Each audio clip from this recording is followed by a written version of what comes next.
everyone, my name is Madison. I am a 24-year-old mum to a 1-year-old living in Newcastle, Australia. Today I wanted to share a bit of an interesting breakdown of everything we spent on our son during his first year of life. So he just turned 1 at the start of the month, and I was looking through our budget because we've been tracking every dollar we've spent on him since he was born, and it was interesting to tally up all of the numbers and to kind of look at those more expensive purchases we made and the things that we've used consistently from the day he was born until now, starting solids, all of the things. So I wanted to give a bit of a breakdown for anyone who might be expecting a bub or just interested in how much it actually costs to have a child. I wouldn't say we were super strict with our budget. We bought the things that we needed.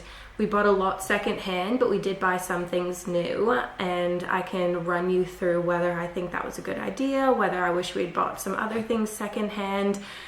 But that's kind of what I'm going to be doing in today's video. So I have my laptop here with the budget spreadsheet set up. I use the budget from CoPlenty. I'm sure you've seen a bunch of people use that. If you like looking at finance content, it's kind of the go-to budget besides every dollar. I absolutely love it, and I love being able to look at the totals of everything. So I guess we'll just jump straight into the first month that we had him, the first full month that he was home with us, which was November.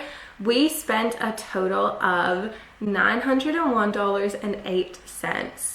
This was kind of not surprising because in that first month, I swear we were at baby bunting, at Best and Last, at all of the baby shops so often because we didn't really spend that much before he was born. I'll give a bit of a disclaimer. We had the opinion that we kind of just wanted to see how things go, and we were willing and knew that we would probably go to the shops quite a lot, and it was honestly a nice thing to do as well because it was summer, it was starting to get hot, and we would just kind of take the little baby, go for a little stroll around the shops in the aircon, have him in the little bassinet in the pram, and my husband was on paternity leave, so it was just a nice little thing to do. So we did go to baby bunting a lot. Looking through the purchases, the most notable single purchases were the Amor Mumma breastfeeding cover and the Ergobaby breastfeeding pillow. We also got a sterilizer from Baby Bunting because at the time we were using pumped milk to give him a top-up bottle when he had some issues with his weight gain. That stopped after that first month, so a lot of the things like the sterilizer and Haka pump that we got haven't really been used since then. I've just exclusively breastfed him, and then he started solids as well. So those things were really helpful at the time, but haven't really been used since and are kind of just sitting in storage. The Ergobaby breastfeeding pillow was useful for a time. Haven't really used it since.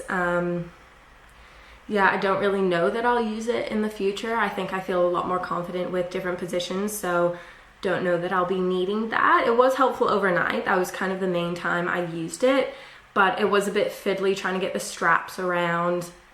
Yeah, I don't know if I would recommend that. And the breastfeeding cover, it's absolutely gorgeous, and I think I might use it just as like a shawl or that kind of thing going into summer again now. But yeah, I didn't really use it for too long. I think I wasn't very confident breastfeeding in the beginning, so I did use it for maybe a couple of months, those summer months when we were kind of just out and about, and I would throw it on. But yeah, I haven't used it in maybe 6 months now. It's really lovely though. I love the quality, and if you are looking for a breastfeeding cover, I would recommend this one, but I don't think it is a need, and I'm not too sure if I'll use it in the future. It's just another step, and when you've got a hungry baby crying, it's kind of not the priority, especially if you're alone and you're trying to figure it out. Yeah, I definitely needed a hand when I was doing that. So those are the main purchases from that first month. We go into December now, where we only spent $314.57 on him this month. I think we we got a lot of that 0 to 3 month size, and we didn't really need to spend too much then. There aren't really any notable purchases specifically from December. We did a big stock up at Chemist Warehouse of bath related items, and we got some swimmers from Big W, but that was all for December. So now we move into the start of 2025 in January, where we went quite over budget and spent $830.72. At this point, he started to go up into the next size. So a lot of that was getting clothing for that next size, updating his swimmers, getting nappies in a new size, all of those kinds of things. There weren't any specific big purchases that we made. I guess it was just a spendier month when you add in all of those little shops. We went to Con on Kids, Best and Less, a lot of miscellaneous baby bunting runs still while we were kind of figuring out what we needed. He also, at this point, came out of his arms in swaddle.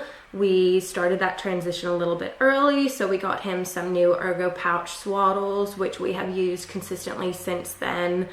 And those were kind of the main notable milestones and things that were happening in January.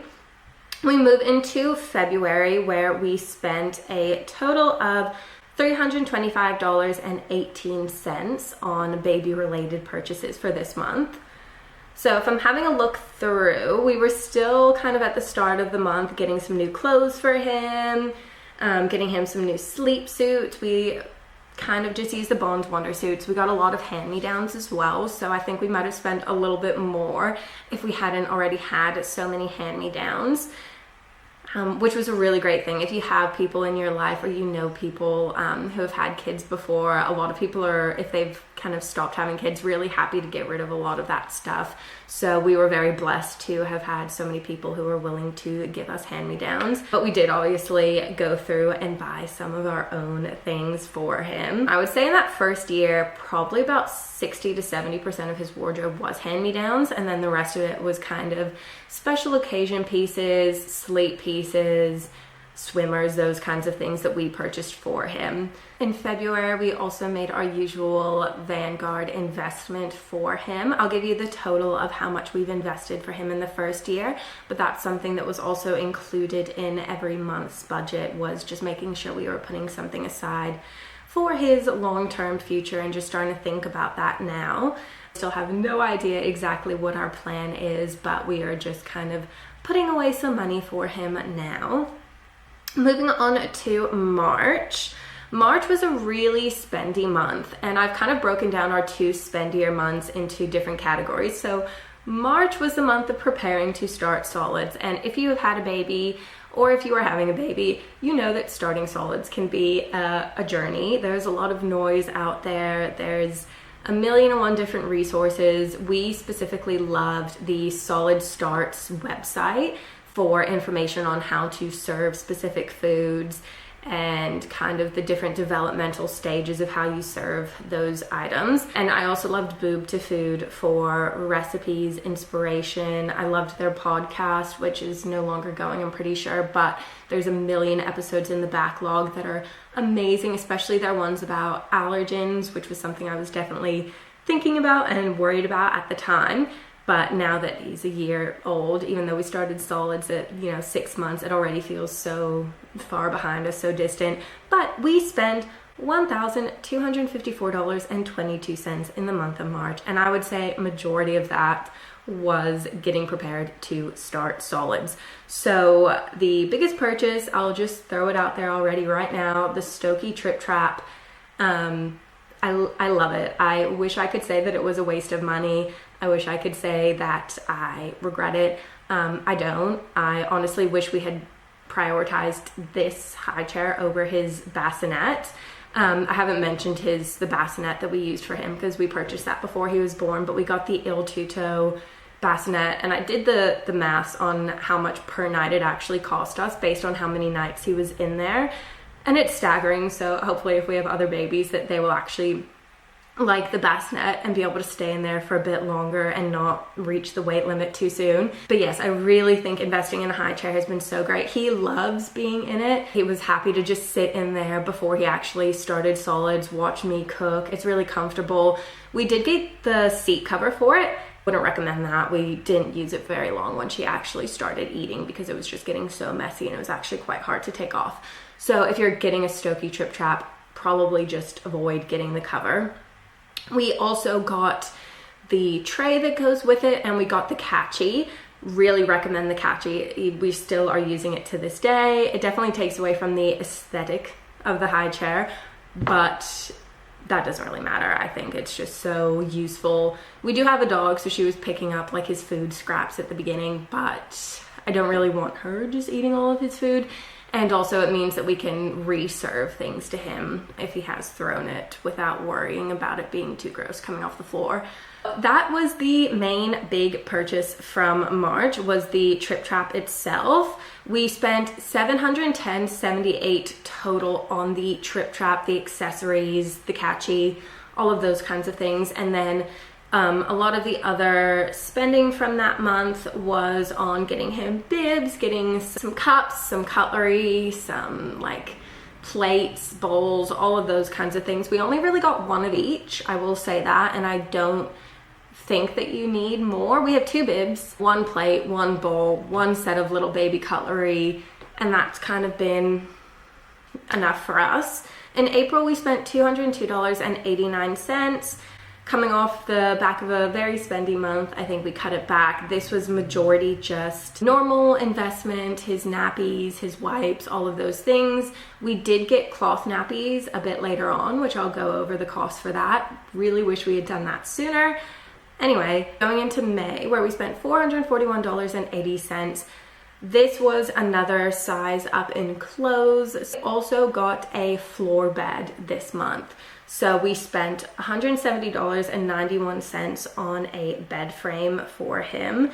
And we also got a mattress, so that was $319. So in this month, we also got a travel cot off of Marketplace. We got a secondhand Baby Bjorn travel cot because we went away the following month for the first time. Really liked getting this one secondhand. It's in really good quality. You can find so many porta cots on Marketplace of people who barely use them or use them for one specific trip. So really happy with that purchase, and I was really happy with the porta cot itself.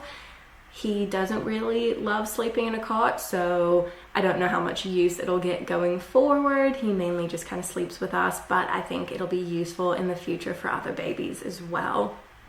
Moving on to June. In the month of June, we spent $384.61 on baby-related purchases and items.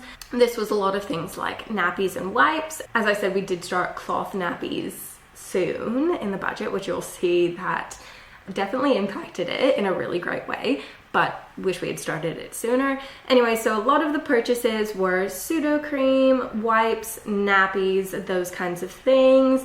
I'm having a look through, seeing if there were any notable purchases, but yeah, not really much that I can see here. A few random one-off baby bunting purchases, but nothing super notable there. Moving on from June, a pretty kind of average, typical month, we move into July.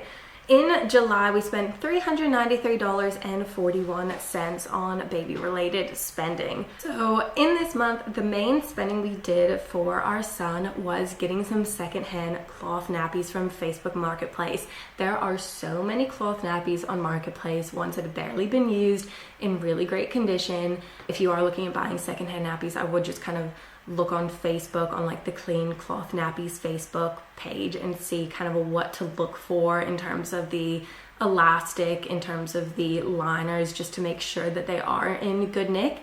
But I found some really great ones, so I spent $30 on one set, which were kind of just a bit of a starter pack. We used those for about a week, and then I was like, okay, great, I'm definitely going to go and get some more. So I found someone who was selling a huge bundle for $175. So in total, we spent $225 on the cloth nappies. This was mainly Econaps, and yeah, Econaps with the 2 standard liners, and we've had no issues with those. We're really happy with the cloth nappies. Since then, we've actually gotten some gifted to us for free from friends who've used them in the past, and we have a really good stash now. Friends gave us some Lulu and Finn and Alva Baby, I'm pretty sure, and I really enjoy those as well. We haven't had any leakage, any nappy rash, any of those kinds of things with his cloth nappies, and I love them. I think it's definitely been really great for the budget. It's also been really great for him and starting some early potty training now. And yeah, I just couldn't recommend them enough. I wish we had done it sooner, and we'll definitely be doing it from the beginning with our subsequent babies. Moving on from July into August, we had our second spendiest month ever in his first year of life. This was a hardware upgrade, I've been calling it. So around this time, he was, going on 9 months. He was standing, crawling, moving, doing all of the things, and I just felt like we needed an upgrade on a lot of things. So the total spend for August was $1,138.37. It is a lot. There were a couple of big purchases, so I'll go over those specifically. We got a new pram. We got the Baby Jogger City Tour 2. And this was $499.99 from Baby Bunting. The reason I chose this one specifically is we are going on a flight at the start of next year. I wanted something that was super lightweight. This one is insanely light, one of the lightest I could find. I'll put up the exact weight in kilos here, but I'm pretty sure it can go overhead even on domestic flights within Australia, which was a big bonus for us. It's, super easy to fold. I really wanted something that was light enough for me to do one-handed when I was alone with our bub. We have the Baby Cruise V2 as our kind of main pram. That was what we were using up until this point, and it was really hard for me to get into the car by myself. It was heavy. I couldn't do it one-handed. I had to take apart the pieces, and I just wanted something easy. This is the easiest pram I've ever used. It reclines flat. He's actually really enjoyed napping in there. It's been, hands down, a really great purchase.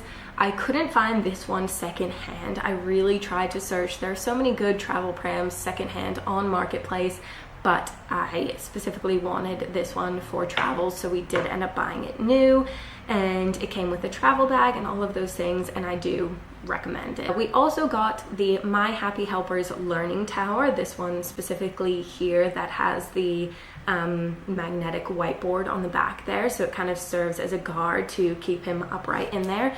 We have used it pretty much every day since we got it. You can find so many on Marketplace, but we couldn't find any that had the backing there, and just with him being under 1 year, we wanted to have something that was very secure for him and that we felt safe having him in. So I'm really happy that we got that one specifically. That was $203.37. We also got the Mumma Etc. Ring Sling. We absolutely love this. We had the Tula Explore carrier, and that was what we were using for contact naps, for all of those kinds of things, for going on hikes, for having him on the back. I love that carrier, and we still use that a lot. But the ring sling is just perfect for when he's in a clingy mood, when he wants to be held. When I'm going into the shops quickly, it's so easy to put on. I really love it. I think it's so great, and he just loves being in there and doing things with me, so I really enjoy the ring sling. And we also bought some reusable wipes from Mumma & Co. this month. We spent $163.85 on reusable wipes. Once we kind of got into the swing of things with the cloth nappies, it just made sense to add in reusable wipes as well to the routine. We were spending a lot of money on water wipes. We were spending, $50 a month at least on water wipes because we wanted something that was kind of clean and simple and not going to irritate him.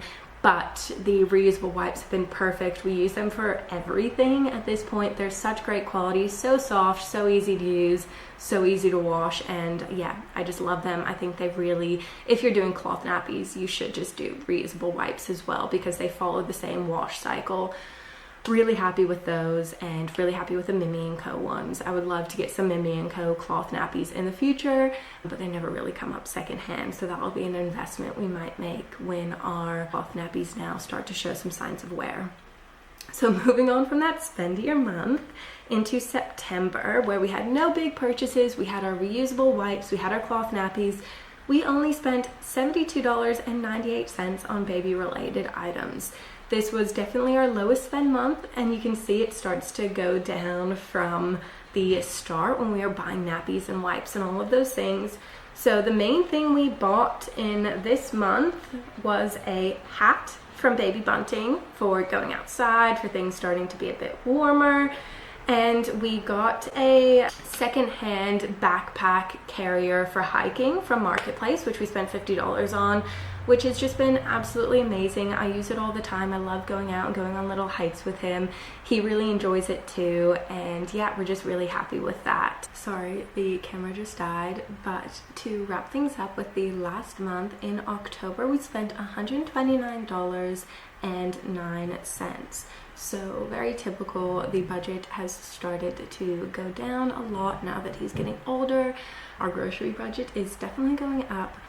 So in the month of October, we got some new clothes for him. He's going into a new size once again. We also went on a play date and we got some supplies for his first birthday. So that was all we spent in October.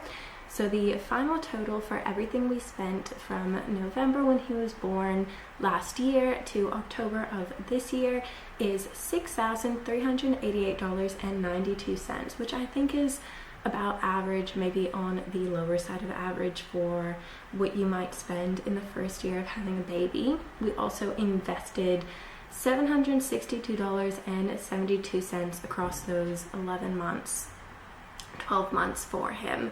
So obviously our most notable purchases were the high chair, the travel pram, the learning tower, and then our reusable wipes and nappies, which we got secondhand. I haven't actually totaled up how much we spent on disposable nappies and wipes in those first couple of months. Well, he was about 7-8 months when we switched to cloth, but I might do that and kind of discuss disposable versus reusable in the future. But that is all that we kind of spent on our son's first year of life. I'm interested to see how this changes as we go into year 2, as he becomes a toddler. But that is all. So thank you for watching this video. I hope it provided some insight into what a baby might cost here in Australia. And yeah, I will see you guys in the next video.